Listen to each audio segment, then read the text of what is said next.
바이든이 미국 대통령 시절에 아프가니스탄에 미군들을 파병하였죠. 탈레반을 이긴 것처럼 보였어요. 그래서 미군과 또 유엔이 주둔하여서 평화를 지키려고 애를 썼습니다.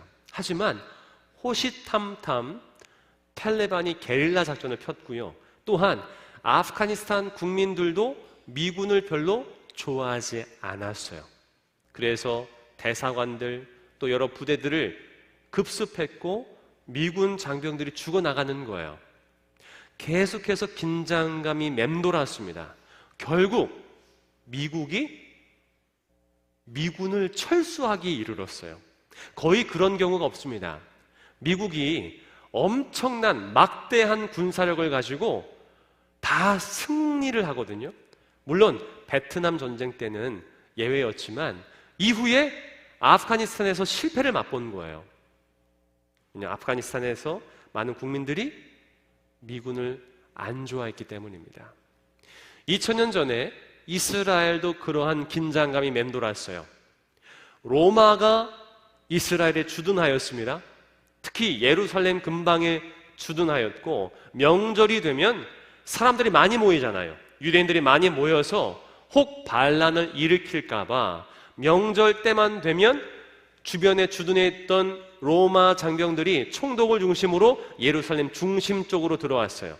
반란을 일으키지 못하도록 막기 위함이죠. 그렇게 긴장감이 팽팽 돌았단 말이에요. 바로 예수님께서 활동하시던 시기가 그러한 시기였어요. 유대인들은요, 반란을 획책하였고 또 자신들을 이끌어줄 메시아, 강력한 리더십을 가진 왕을 기다리고 있었어요. 그때 요한이라는 사람이 등장합니다. 그는 모습이 꾀재재했어요. 하지만 요단강 앞에서 사람들에게 물로 세례를 베풀고 회개의 설교를 선포하였습니다. 회개하라, 천국이 가까웠느니라. 예수님만 말씀하신 것이 아니라 세례 요한이 선포했던 말씀이었어요. 그래서 사람들은 그 요한에게, 세례 요한에게 열광하기 시작합니다. 혹시 저 요단강에서 세례를 베푸는 세례 요한이 우리가 기다리고 있는 메시아가 아닌가 기대를 했어요. 그래서 유대인 그룹들은 제사장들과 레위인을 그 요단강 쪽에 보냈습니다. 그리고 요한에게 찾아가라고 명령한 거죠. 여러분, 지금 메이저리그에서 활약하는 대한민국 선수가 누구죠? 이정후. 바람의 손자 이정후. 여러분, 이정후가 갑자기 메이저리그에서 활동하기 시작한 것은 아닙니다.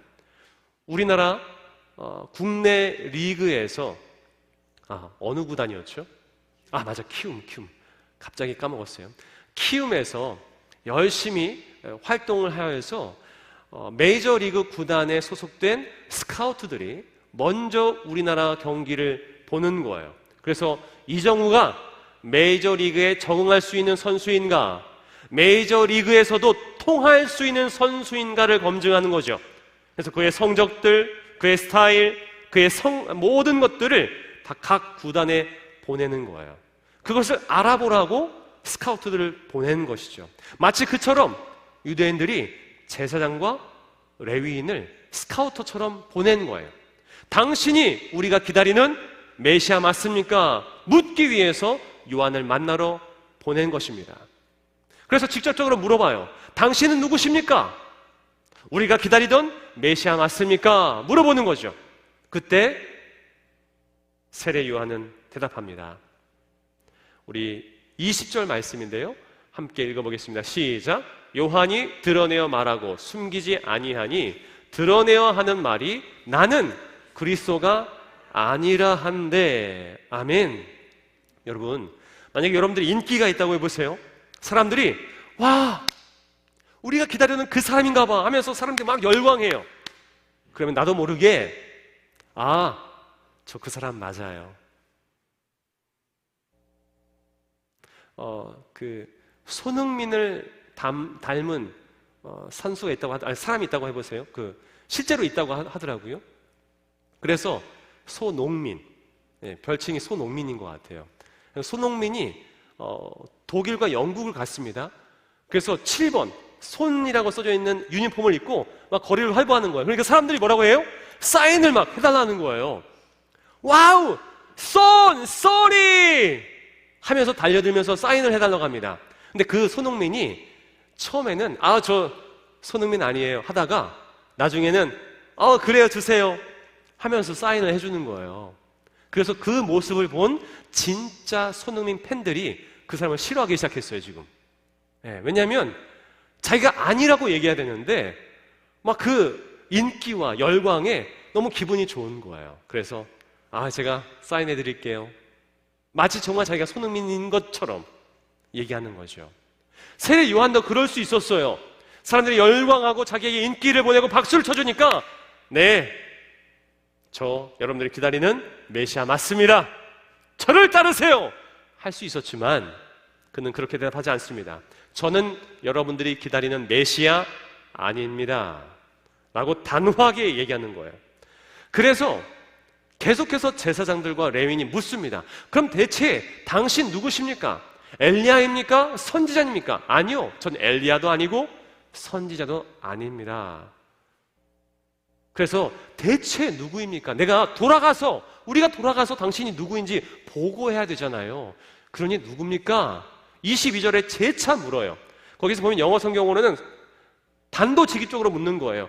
Who are you? 너 대체 누구야? 당신 누구야? 라고 직접적으로 묻는 거예요.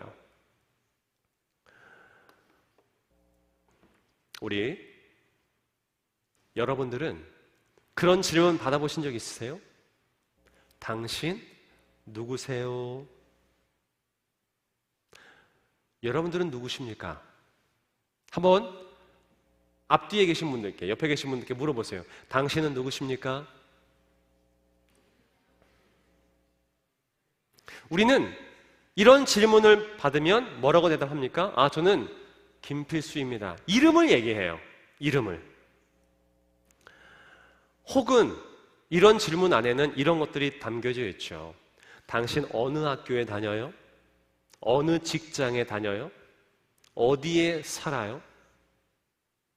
이런 내 주변 환경에 대해서 물을 경우가 있어요. 회사 안에서 물어보면 당신 직급이 뭐예요? 시청 안에서도 마찬가지입니다. 모르는 사람이지만 당신 직급이 어디입니까? 부서가 어디입니까? 당신 누구세요? 안에 그 많은 것들이 담겨져 있는 거예요. 그런데요, 그 누구도 나 자체에 대해서는 궁금해하지 않아요. 당신은 누구십니까? 라고 했을 때 정말 내가 누구인지 궁금해하는 사람은 없다는 거예요.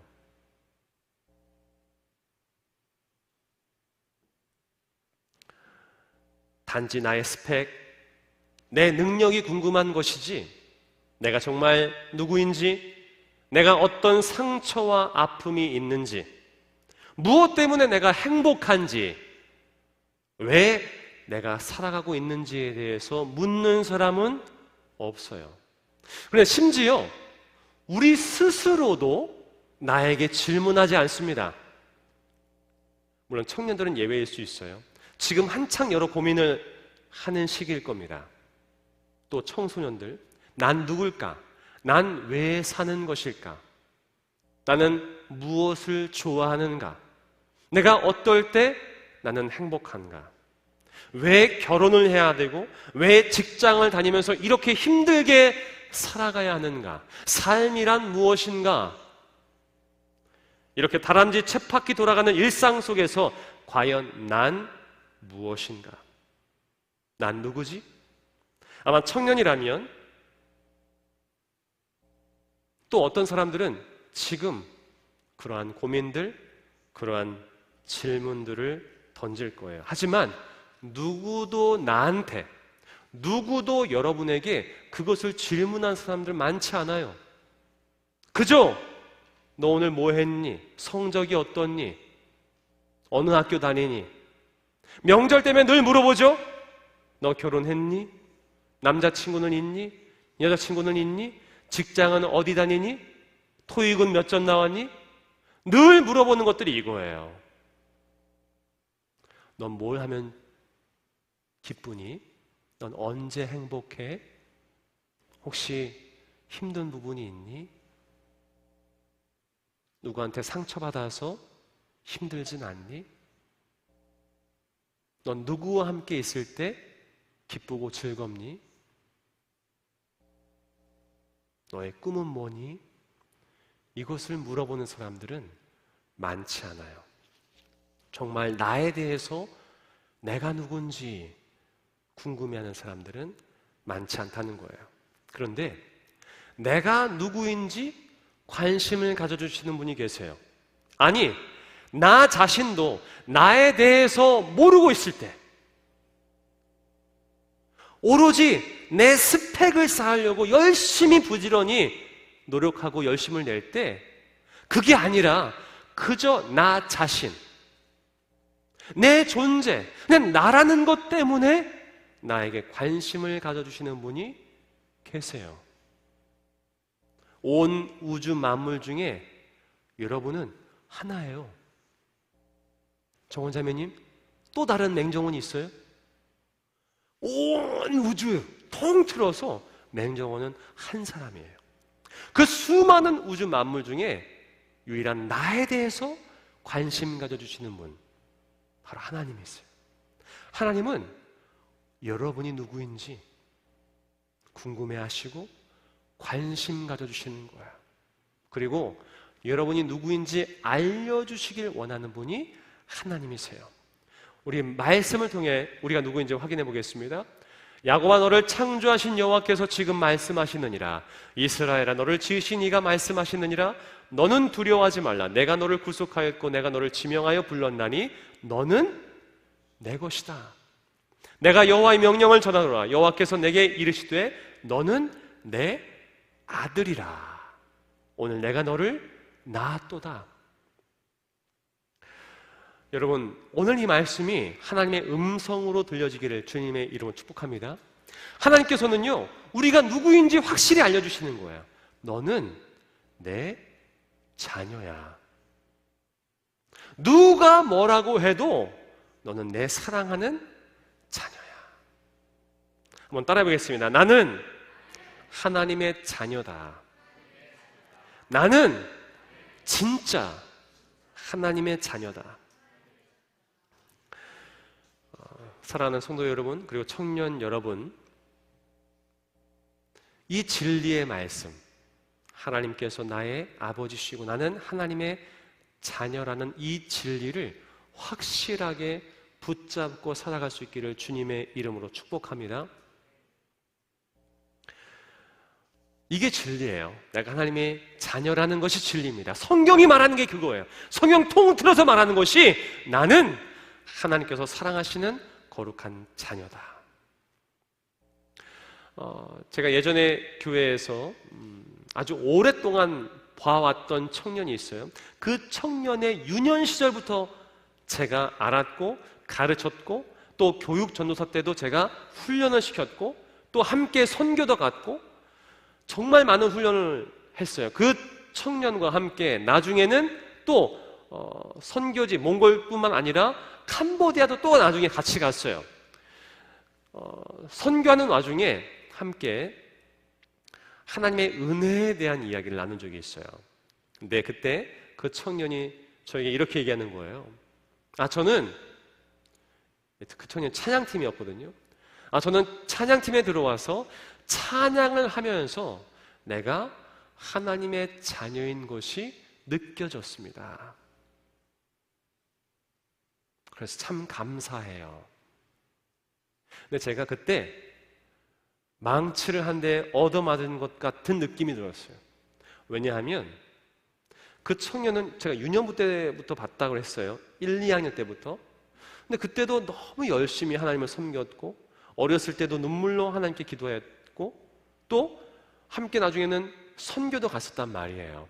그래서 믿음으로 훈련된 학생이었고 나중엔 청년이 됐단 말이에요. 그런데 그 앞에서 하는 말이 내가 찬양을 드리면서 내가 하나님의 자녀임이 느껴졌습니다 라고 고백하는 거죠. 그래서 제가 속으로 묻고 싶은 것이 있었어요. 그럼 그 전에는 무엇이었느냐? 그때 열심히 말씀을 보고 훈련받고 울면서 기도했던 그때는 뭐냐? 그때는 하나님의 자녀가 아니었냐? 그때는 하나님의 자녀로서 느껴짐이 없었느냐? 라고 묻고 싶었어요. 여러분, 감정에 속지 마시기 바랍니다. 내 감정 때문에 믿음이 흐려지지 않았으면 좋겠어요. 여러분, 부모님들이 계시죠? 부모님들이 계실 겁니다. 같이 살고 있는 분도 계실 거예요. 그런데 어느 날 엄마가 내가 좋아하는 맛있는 반찬과 찌개를 만들어 주셨단 말이에요. 그때 와, 엄마 너무 맛있어요. 엄마 최고. 혹은 엄마가 여러분들께 좋은 선물을 그래서 아이패드 최신형으로 바꿔줬단 말이에요. 엄마 너무 좋아 너무 좋아 하면서 엄마 최고. 여러분, 그때만 내 엄마가 우리 엄마로 느껴지는 건가요?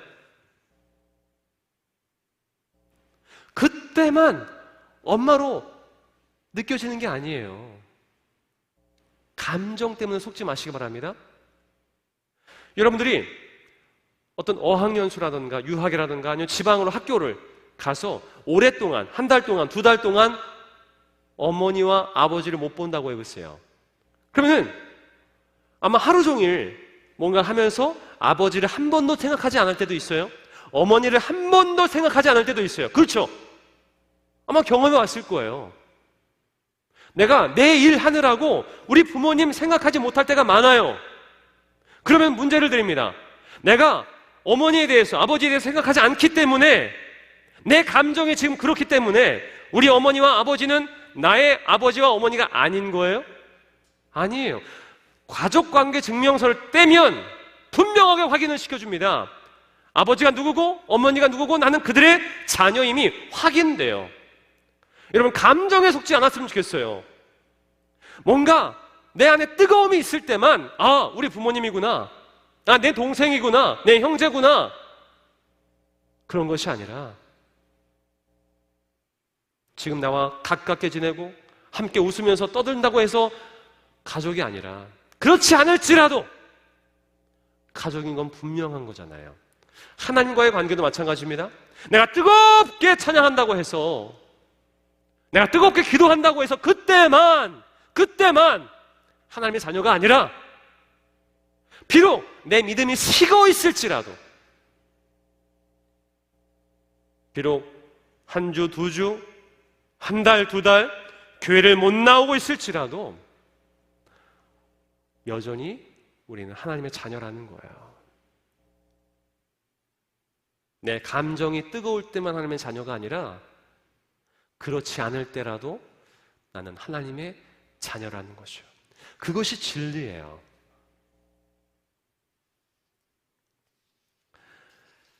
내가 하나님을 만나야만, 뜨겁게 주님을 체험해야만 하나님의 자녀가 아니라, 이 말씀을 붙들고 이 진리의 말씀을 믿음으로, 하나님이 나의 아버지십니다, 내가 하나님의 자녀입니다, 그 믿는 그 믿음을 가지고 있다면, 감정이 아니라 그 믿음을 소유하고 있다면 우리는 끝까지 하나님의 자녀라는 거예요. 믿음과 감정은 별개입니다. 제사장들과 레위인들이 요한에게 네가 누구냐? Who are you? 물었을 때에 세례 요한은 아주 명확하게 이렇게 대답합니다. 다 같이 읽어보겠습니다. 시작. 이르되 나는 선지자 이사야의 말과 같이 주의 길을 곧게 하라고 광야에서 외치는 자의 소리로라 하니라. 아멘. 여러분, 이 말씀을 들었을 때에 세례 요한의 정체성이 느껴집니까? 안 느껴집니까? 그가 자신이 뭐 하고 있는지 분명히 알고 있어요? 모르고 있어요? 모르고 있어요? 알고 있죠. 주의 길을 곧게 펴라고, 단순히 광야에서 외치는 자의 소리가 아닙니다. 주의 길을 곧게 펴게 하기 위해서 광야에서 외치는 자의 소리다라고 분명하게 자기의 정체성을 이야기하는 거예요. 그리고 이어서 26절과 27절에 이렇게 말합니다. 26절, 27절 다 같이 읽겠습니다. 시작. 요한이 대답하되 나는 물로 세례를 베풀거니와 너희 가운데 너희가 알지 못하는 한 사람이 섰으니 곧 내 뒤에 오시는 그이라. 나는 그의 신발끈을 풀기도 감당하지 못하겠노라. 아멘. 여러분, 지금 세례 요한이 내 뒤에 오시는 그이, 그걸 누굴 말하는 거예요? 예수 그리스도. 예수 그리스도를 말하는 거예요. 나는 그의 신발끈을 풀기도 감당하지 못하겠다 라고 말합니다. 질문이에요. 제가 죄송합니다. 여러분, 지금 세례 요한이 이렇게 대답했는데 이 대답 속에 주님에 대한 확신이 있습니까? 없습니까? 확신이 있어요. 내 뒤에 오시는 분이 분명히 계시다. 나는 그분의 길을 곧게 하는 사람이다. 분명한 확신이 있단 말이에요. 주님에 대한 확신. 나는 그분의 신발끈을 매기도 감당하지 못할 것입니다. 그분에 대한 확신이 있단 말이에요. 그럼 다시 질문입니다. 이렇게 말하고 있는 그 시점이 세례 요한이 예수님을 만나기 전인가요? 아니면 만난 후일까요? 1번 예수님을 만나기 전이다. 2번 예수님을 만난 후다. 몇 번? 1번 예수님을 만나기 전에. 이런 대답을 하는 거예요. 아직 세례 요한은 예수님을 만나보지도 못했습니다. 하지만 그에게는 확신이 있는 거예요. 내 뒤에 오시는 이가 계시다. 나는 그의 길을 곧게 펴기 위해서 광야에서 외치는 자의 소리다. 그분의 존재를 확신했기 때문에 지금 광야에 나가서 말씀을 선포하는 거예요. 물로 세례를 베푸는 거예요. 확신이 있기 때문에. 여러분, 그런데 왜 아직 예수님을 만나보지도 않았음에도 불구하고 이런 확신이 있는 것일까요? 왜 세례 요한은 아직 예수님을 못 만났단 말이에요. 그런데 어떻게 이런 확신이 생긴 것일까요? 그 이유가 누가복음에 나와 있습니다. 자, 누가복음 3장 2절 말씀 같이 읽겠습니다. 시작. 안나스와 가야바가 대제사장으로 있을 때에 하나님의 말씀이 빈들에서 사가랴의 아들 요한에게 임한지라. 아멘. 하나님 말씀을 들은 거야. 내 뒤에 그가 오실 것이다. 말씀을 의지한 거예요. 말씀을. 예수님을 만나서 확신이 생긴 것이 아니라 말씀을 믿고, 나에게 들리는 그 말씀을 믿고 의지하여서 확신이 생긴 것이죠. 그래서 그 인생을 다 걸고 광야에서 주님 오실 길을 예비했단 말이에요. 우리가 확신이 있는 믿음을 가질 수 있는 이유는 말씀에 있습니다. 감정이 아니에요. 다시금 말씀드립니다. 감정이 아니에요. 내가 뭔가 뜨거워지고 좋은 찬양, 멋진 찬양을 부를 때만 나는 하나님의 자녀야. 너무 좋아, 주님. 이때만 하나님의 자녀가 아니라 내가 이러지 못할지라도 말씀을 믿고 의지한다면 나는 여전히 누가 뭐래도 하나님의 자녀라는 거예요. 이 진리가 여러분 안에 깊이 새겨지기를 주님의 이름으로 축복합니다. 아무도 내가 누구인지에 대해서 관심 갖지 않을 때 하나님은 여전히 여러분들에게 관심과 사랑으로 여러분들에게 말씀하고 계세요. 너는 그 무엇과도 바꿀 수 없는 나의 사랑하는 자녀야. 내 사랑하는 아들이야. 너는 내 사랑하는 딸이야. 누가 뭐래도. 그래서 내가 너를 너무나 사랑하기에 내 목숨과 바꿨어. 예수님께서 삶으로 보여주신 거예요. 말씀해 주신 거예요. 내가 너를 너무나 사랑해서 너를 살리기 위해 내가 대신 죽은 거야 라고 주님은 지금도 말씀해 주고 계세요. 여러분, 한 사람 한 사람이 얼마나 소중한 사람인지 몰라요. 비록 이 세상에 나 혼자인 것 같고 그 누구도 내 마음을 몰라주는 것 같지만 조금 마음의 문을 열고 주님의 말씀에 귀를 기울여 보시기 바랍니다. 주님께서는 여러분들에게 지금도 속삭이고 계세요. 내가 널 참 많이 사랑한다. 너는 내 가장 귀한, 존귀한 나의 자녀야. 여러분, 세례 요한이 얼마나 외롭고 힘들었을지를 생각해 보신 적이 있습니까? 그 누구도 알아주지 않았단 말이에요.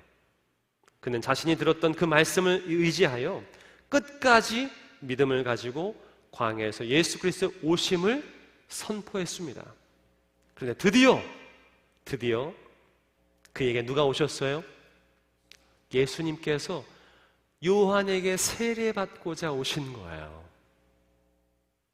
여러분, 얼마나 감격스러웠을까요? 아직 만나보지 못했지만 말씀으로 들려진 그분, 내 뒤에 오시겠다고 약속하신 그분이 언제 오실지 모르지만 외롭게 홀로 광야에서 외치는 거죠. 회개하라! 회개하라! 하나님의 나라가 가까이 왔다. 그분이 오실 것입니다. 계속 선포하는 거예요. 누가 듣던 말던. 그리고 나중에는 핍박까지 받고 결국 순교당했어요. 그런데 그렇게 외롭게 선포하던 요한에게 그토록 기다렸던 예수님이 찾아오신 것이죠. 예수님, 제가 어찌 예수님을 세례를 베풀겠습니까? 하지만 예수님께서 나에게 행하라 말씀하시고 세례 요한이 그것을 행해요. 얼마나 감동이었을까요? 얼마나 감격스러웠을까요? 그렇게 외롭게 믿음을 지키며 그 길을 꿋꿋하게 걸어갔던 세례 요한에게 예수님이 그렇게 만나주신 거예요. 여러분, 세례 요한의 경우 믿음이 먼저였습니까? 아니면 예수님과의 만남이 먼저였어요? 믿음이 먼저였다는 거예요. 믿음이. 그런데 성경을 읽다 보면 요한복음 한번 쭉 읽어보세요. 그럼 요한복음에는 이런 말씀들이 많이 나와요. 와서 보라, 보고 믿어라. 예수님께서 계속 말씀하세요. 와서 보라, 그리고 보고 믿어라. 그런데요, 마지막에 가서는, 요한복음 마지막에 가서는 도마와 제자들에게 이렇게 말씀하세요. 우리 요한복음 20장 29절 말씀 같이 읽겠습니다. 시작. 예수께서 이르시되 너는 나를 본고로 믿느냐? 보지 못하고 믿는 자들은 복되도다 하시니라. 아멘. 여러분, 처음에 요한이 보지 않고 믿은 거예요. 예수님을 만나지 않았지만 예수님을 믿은 거죠. 예수님 마지막에, 요한복음 마지막에 이렇게 얘기합니다. 보지 않고 믿는 자는 복되다. 여러분, 우리 일생에 예수님 한 번 만날까 말까 할 수도 있어요. 예수님 만나지 않았지만 세례 요한처럼 말씀을 의지하면 언젠가 주님께서 만나주러 와주실 수도 있어요. 요한복음 4장에는 예배하는 자들에게 하나님께서 찾아가 주신다고 하셨어요. 우리가 믿음을 가지고 확신을 가지고 예배하며 믿음을 지키며 살아갈 때에 언젠가 주님께서 여러분들에게도 찾아와 주실 줄 믿습니다. 물론 환상 가운데 만날 수도 있고요, 말씀을 읽다가 큰 감동이 마치 밀물처럼 몰려올 때도 있을 것이고요, 어떤 사람들은 잔잔한 감동으로 주님께서 찾아오실 때도 있고 뜨거운 눈물로 찾아오실 때도 있을 거예요. 여러분, 우리가 믿음을 가지고 하나님의 자녀임을 확인하며 살아갈 때 세례 요한을 만나주신 것처럼 예수님께서 여러분들을 만나주실 줄 믿습니다. 대학교에 입학할 때 혹은 대학원에 입학할 때 그리고 취업할 때 쓰는 자기소개서에 이름이 누구인가를 알리는 것은 너무나 중요해요. 저는 이걸 잘하고요. 또 이런 자격증이 있고요. 이렇게 자기소개서 또 이력서를 쓰는 것도 중요하죠. 하지만 그보다 더 중요한 자기소개서는 하나님 앞에 내가 누구인지를 알리는 거예요. 하나님, 저는 하나님의 자녀입니다. 예수님의 핏값으로 사신받은 죄의 종이 아니라 비록 이 세상 속에서는 넘어지고 치이고 힘들어하고 뭐가 잘 안 되고 그렇지만 누가 뭐래도 저는 하나님의 자녀입니다.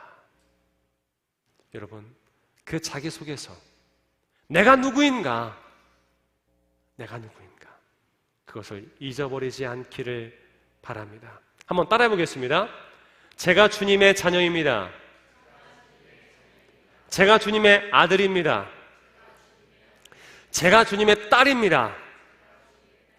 제가 바로 예수님의 제자입니다. 아멘.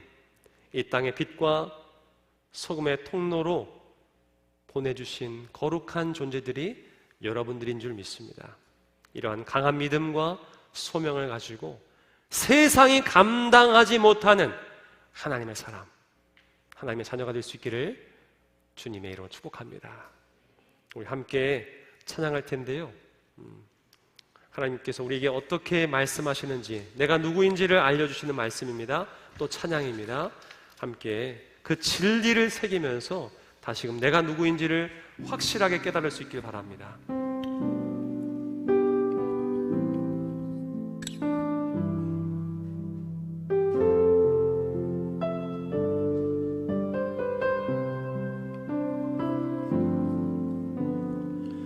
힘들고 지쳐 낭망하고 넘어져 일어날 힘 전혀 없을 때에 조용히 다가와 손 잡아주시며 나에게 말씀하시네.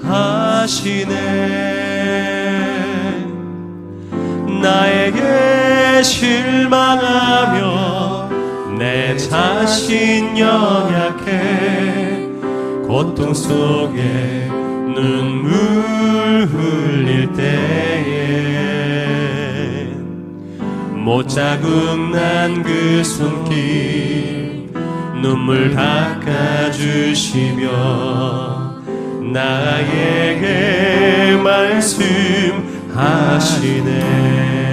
너는 내 아들이라. 너는 내 아들이라.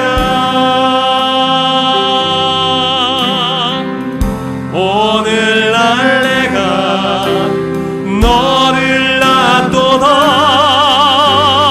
너는 내 아들이라. 나의 사랑하는 내 아들이라.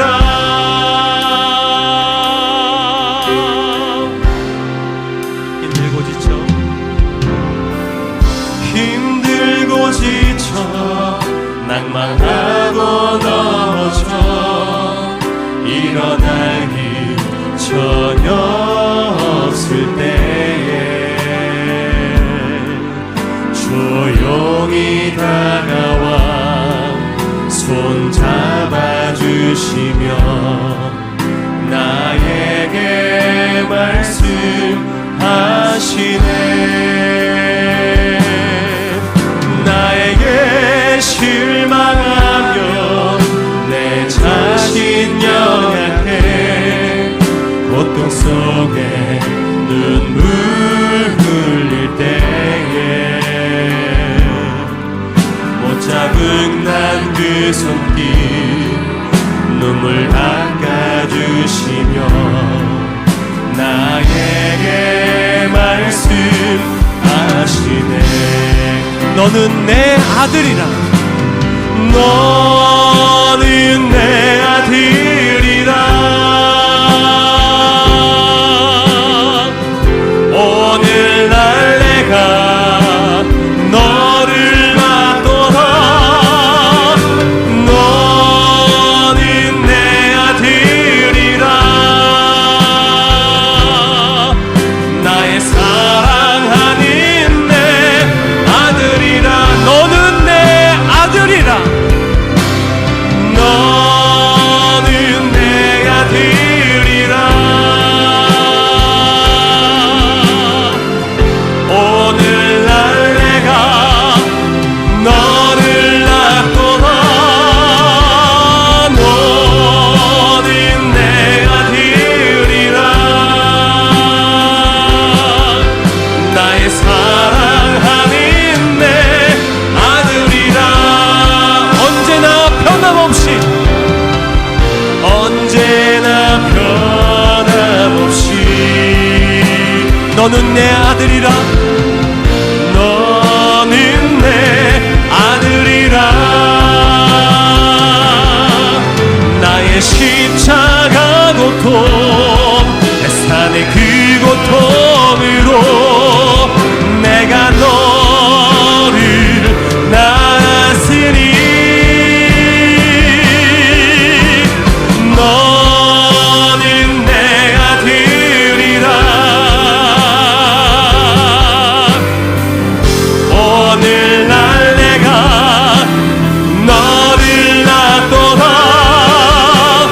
너는 내 아들이라. 나의 사랑하는 내 아들이라. 이 시간 기도하길 원합니다.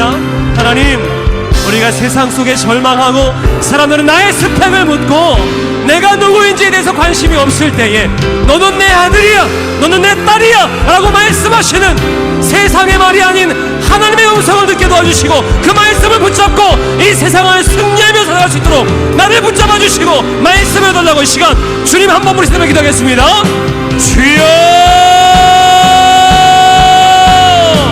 할렐루야. 주님 아버지, 아버지, 이 세상의 수많은 청년들 날마다 낭망하며 아버지 다른 사람들과 비교를 당하며 하나님, 내가 정말 관심 있는 것이 무엇인지, 내가 좋아하는 것이 무엇인지, 정말 내가 누구인지에 대해서 관심을 갖지 아니하며 아버지 부모님들조차도 아버지 가족들조차도 그저 내가 가지고 있는 많은 것들, 아버지 나의 성적과 아버지 나의 직장과 아버지 나의 모든 것들, 주변의 것들만을 관심 갖고 있는 이 시기에 아버지 하나님, 오로지 내가 정말 얼마나 아픈지, 내가 얼마나 힘든지 그것에 관심 가져주시며 아버지 나를 사랑한다 말씀해 주시고 내가 너 자체를 사랑하느니라, 내가 너 자체를 아버지 소중히 여기느라 말씀하시는 주님의 음성을 우리 청년들이 듣게 도와주시옵소서. 너는 내 아들이라, 너는 내 딸이라 말씀하시는 주님의 음성을 듣게 도와주시고 그 말씀을 붙잡고 아버지 하나님, 그 감정에 뒤돌리는 것이 아니라 그 진리의 말씀을 붙잡고 이 세상을 살아갈 수 있도록 도와주옵소서.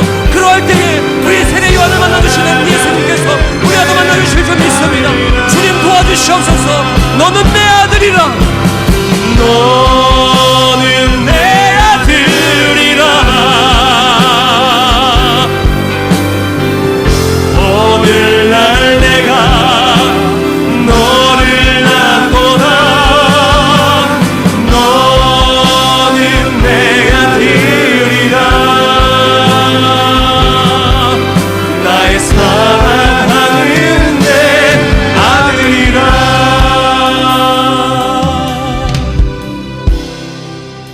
사랑의 주님, 이 세상에서 내세울 것이 많이 없는 우리입니다. 자꾸만 누군가와 비교당하며 정말 내가 누구인지, 내가 무엇을 좋아하는지, 내가 무엇 때문에 힘든지 그렇게 물어보는 그 질문 때문에 얼마나 상처를 받고 있는지 관심 없는 사람들이 너무나 많습니다. 하지만 그저 나라는 이유로 나를 떠나지 아니하시고 지금도 내 곁에서 우리를 위로하여 주시는 그 하나님, 그 예수님을 바라봅니다. 그 말씀에 의지하여 오늘도 하루를 살아내고자 합니다. 그 말씀이, 그 진리의 말씀이 흐려지지 않도록 도와주시고, 하나님, 성령께서 늘 우리와 함께 하셔서 너는 내 사랑하는 자녀야, 내 사랑하는 아들이야, 내 사랑하는 딸이야 말씀하여 주옵소서. 예수님의 이름으로 기도합니다.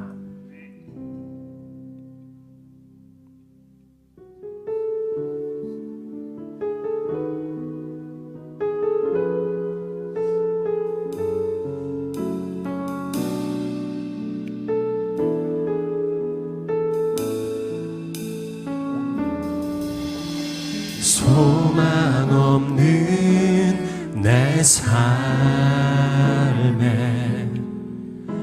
새 생명 허락하신 날 향한 주님의 은혜, 한없는 주님의 사랑, 삶의 문제 힘겨워 눈물만 흐릴 때도 날 안아주시는 주님, 한없는 주님의 사랑 나 찬양하네.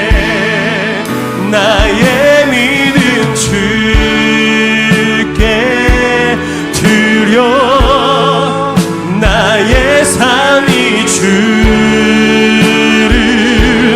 향해 내 유일한 사랑 되신 주께 내 삶 드리리. 나의 믿음 주께 드려, 나의 삶이 주를 향해 내 유일한 사랑 되신 주께 내 삶 드리리.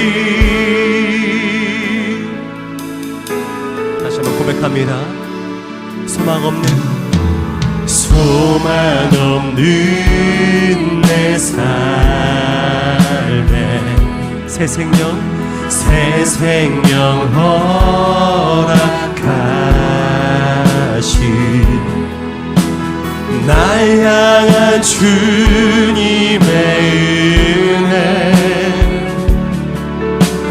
놀라운 주님의 사랑, 삶의 문제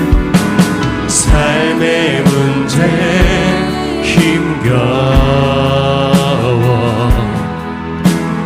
눈물만 흐릴 때도 날 안아주시는 주님, 한없는 주님의 사랑 나 찬양하네. 나의 믿음 주께 드려, 나의 삶이 주를 향해 내 유일한 사랑 되신 주께 내 삶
사랑의 주 하나님, 감사합니다. 이 고백이 우리 진심을 담은 고백 되길 원합니다. 주님, 아직 주님을 만나지 못했지만 예수님에 대한 확신을 가지고 광야에서 선포한 요한처럼 우리가 아직 뜨겁게 주님을 체험하지 못했을지라도, 주님을 만나지 못했을지라도 하나님, 이 말씀을 의지하며 다음 한 주도 살아가게 도와주시옵소서. 하나님, 나는 보이지 않지만, 느낄 수 없지만 우리 안에 함께 하신 주님을 믿습니다. 특별히 우리 온양장로교회 청년들과 또한 우리 모든 성도님들과 함께 해주셔서 이 세상에 나 혼자일 것 같은 외로움 속에서도 결코 내가 혼자가 아님을 깨닫게 도와주시고, 주님께서 나와 함께 해주시며 또 믿음의 사람들, 나를 위해 기도해주는 사람들이 있음을 잊지 않게 도와주시옵소서. 이제는 여전히 우리를 떠나지 아니하시고 변함없는 사랑으로 우리와 함께 해주시는 예수님의 크신 은혜와 하나님 아버지의 그 놀라우신 사랑하심과 성령님의 끝까지 동행하심이 말씀을 통해 내가 하나님의 자녀임을 확신하며 내가 누구임을 다시금 자각하며 세상으로 나아가는 이곳에 모인 모든 주님의 백성들, 특별히 우리 온양장로교회 성도님들과 청년들 모두 위에, 우리 모두의 삶 위에, 또 꿈과 비전 위에 이제부터 영원토록 함께 하시기를 간절히 축원하옵나이다. 아멘.